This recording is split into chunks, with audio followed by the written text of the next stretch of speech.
could hear the song. Wait a fucking. What the f? I was originally going to do this in the style of my old N videos, but screw it. I'll do a voiceover and write another script. Insert subscriber ploy here.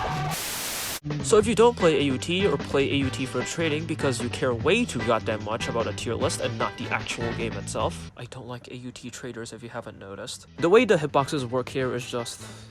You saw the intro, I think you know. It somehow made AUT both the most consistent and inconsistent JoJo fighting game on Roblox. The game is consistently fast-paced and flashy, yet it manages to also be really inconsistent with how the hitboxes are handled here. Nothing really rivals this game for being not consistent. Okay, except for YBA. But if you somehow don't know what I mean, let me do a short rundown as to what I'm having trouble with. So, what are big obvious red block that indicates damage to something that's in the box doing wrong? Well, they seem to just spawn relatively late and don't work consistently. If your latency is higher, you'll usually get input delay and having these sodding things somehow not register correctly.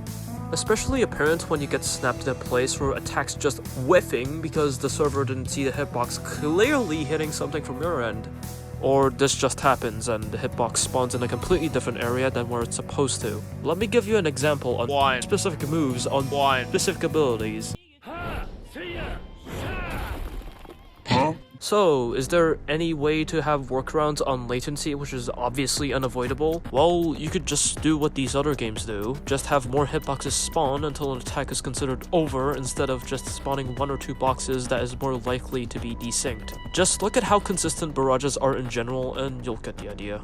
Even though there's another issue with players sliding out of place because Roblox's netcode is garbage, but that's unrelated to hitboxes and I don't have the smarts to talk about that. Heavily suggest this video, by the way. Oh, and...